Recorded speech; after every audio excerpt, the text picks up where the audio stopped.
প্রবাসী ভাইয়াদের আমাদের এই আন্দোলনে অনেক অবদান ছিল, এখনও অবদান আছে ভাইয়া। আমি তাদের কথা ভুলি নাই। অনেকে আমাকে কমেন্ট করে জানাচ্ছেন যে আপু প্রবাসীদেরকে কেন ভুলে গেলেন, প্রবাসীদেরকে নিয়ে কেন কোনো মেসেজ দিচ্ছেন না বা কোনো পোস্ট করতেছেন না বা কোনো ভিডিও মেকিং করছেন না কেন।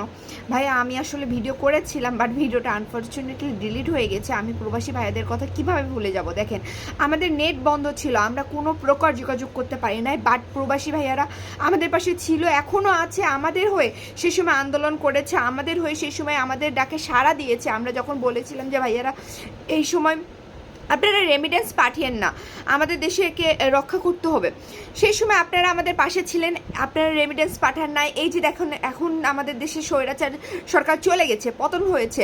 সো এখন তাদের রিকোয়েস্ট যে তারা যেন বেশি বেশি করে রেমিটেন্স পাঠায়। তারা অলরেডি অনেক বেশি বেশি করে রেমিটেন্স পাঠাচ্ছে। আমি আশা করি ইনশাল্লাহ তারা আরও অনেক বেশি রেমিটেন্স পাঠাবে। আর এটাই করা উচিত, কারণ ভাই আমাদের দেশে অনেক ঋণের সম্মুখীন হয়েছেন। আমাদেরই উচিত আমাদের দেশটাকে এই ঋণমুক্ত করা।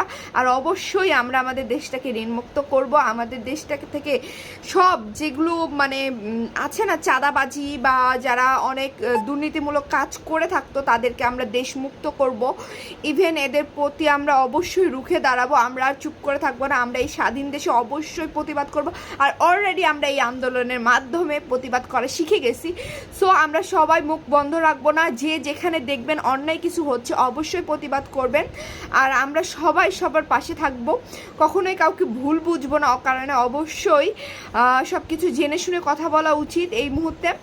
আর প্রবাসী ভাইয়াদের কথা ভাই আমি কি বলবো, মানে যতই বলবো কম বলা হয়ে যাবে। আপনাদের অবদান ভোলার মতো না ভাইয়া, কখনোই ভুলতে পারবো না, কোনো দিনই ভুলতে পারবো না। আপনারা অনেক অবদান রেখেছেন, এখনও রেখে যাচ্ছেন। অনেক কৃতজ্ঞ ভাইয়া, অনেক কৃতজ্ঞ। এইভাবে রেমিটেন্স পাঠান, আমাদের দেশটাকে খুব তাড়াতাড়ি ঋণমুক্ত করতে হবে। আর হ্যাঁ, এটা আমাদের দায়িত্ব এবং কর্তব্য, ভুলে গেলে চলবে না। ইভেন আমরা দেশে যারা আছি অবশ্যই আমাদের ট্যাক্সটা আমরা ভালোভাবে দিব। মানে অনেকে আছে যে ট্যাক্স ফাঁকি দেই বা ফাঁকি দেওয়ার চেষ্টা করি, অবশ্যই ট্যাক্স ফাঁকি দেওয়ার চেষ্টা করবো না, কারণ এটা আমাদের দায়িত্ব এবং কর্তব্য আমাদেরকে রক্ষা করা, ঠিক আছে? সো আমাদের দেশে যদি ঋণমুক্ত হয় আমরা রক্ষা পাবো, আমাদের মাথা থেকে সেই বোঝাটা চলে যাবে। আমাদের মাথা পিছু আয় মানে কত ধরা হয়েছে, আমাদের মাথা পিছু অনুযায়ী আমাদের ঋণটাকে কত ধরা হয়েছে, সেটা অবশ্যই আমাদের মাথায় রাখতে হবে। যত তাড়াতাড়ি সম্ভব আমাদের ঋণমুক্ত করতে হবে, আমাদের দেশটাকে সুন্দর করে সাজাতে হবে। আমাদের দায়িত্ব এটা, আমাদের দেশটাকে সুন্দর করে সাজানো। সো নতুন দেশ, স্বাধীন দেশ, এই স্বাধীন দেশটাকে আমাদের মতো করে সুন্দর করে সাজাতে হবে। এখানে কোনো দুর্নীতি চলবে না। যে যেখানে দেখবেন অন্যায় কিছু হচ্ছে অবশ্যই প্রতিবাদ করবেন, সবাই সবার জায়গা থেকে প্রতিবাদ করবেন। আর আমরা সবাই সবার পাশে থাকবো, এটাই আমরা এখন শপথ গ্রহণ করব, ঠিক আছে?